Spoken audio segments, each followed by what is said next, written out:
Hey everyone, Dr. Melanie Crites-Bachert here with 360 Pelvic Health and a Center for Men's and Women's Urology here in Portland, Oregon. Coming to you today with another segment. So I like to try to fashion these segments around what I see in the office and the circumstances that I see that patients come in and present with in the office. And so today I had another patient come in with what we call a urethral diverticulum. Now, what is that? Well, generally, the way it presents and the way you find it is there's a lump underneath your urethra, and it kind of feels like a marble, only it's kind of squishy, but it's kind of firm too. And sometimes you can actually see pus come from the urethra. Other times, patients can start experiencing recurrent urinary tract infections, pain with intercourse right at the opening of the vagina, on the top of the vagina, right by the urethra. You can also experience a burning sort of sensation or have urinary incontinence. You can also experience an inability to start a urinary stream, so what we call hesitancy. And patients will often say, well, I have to sit there and concentrate before I can get a urinary stream started because it feels like something is blocking the opening. Well, that's essentially what's happening. So everybody hears about colon diverticula or diverticulosis, and basically what that is an outpouching of the lining of the colon. Same difference with the urethra. It is actually an outpouching of the wall of the urethra, and there is generally a small hole that connects that little pouch to the urethra.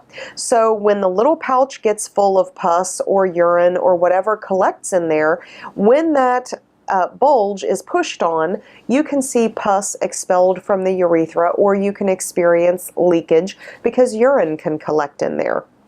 So I know this all sounds kind of uncomfortable and kind of gross, but it is a very real and actually pretty common situation.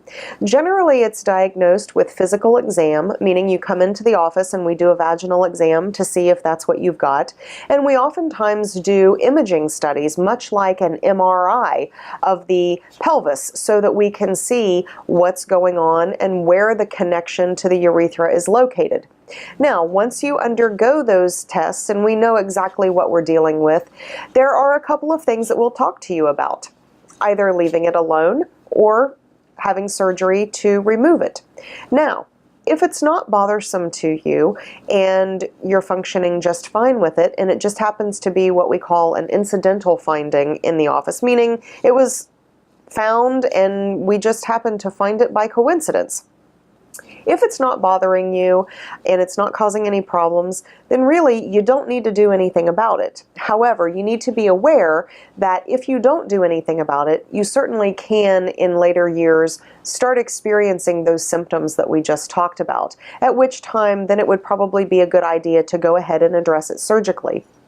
If you decide to go ahead and address it surgically, typically it's something that is an in and out procedure in the hospital, meaning a day surgery. You come in, we do the procedure, it takes a couple of hours to do the procedure, and you have an incision about this big right inside the vagina. We excise that diverticulum, and you're left with a catheter for a few days to allow all of the swelling to go down and to allow the urethra to heal. And then a few days, 5 to 7 days, sometimes 10 days, depending on the extent of the dissection, we'll leave the catheter in. We then take the catheter out in the office and we make sure that you can pee without difficulties. Now, once that happens, some things that you could experience after surgery. You could experience urinary leakage, either with the sudden urge that you can't make it fast enough, or leakage with coughing, sneezing, and laughing. You can also experience recurrent urinary tract infections.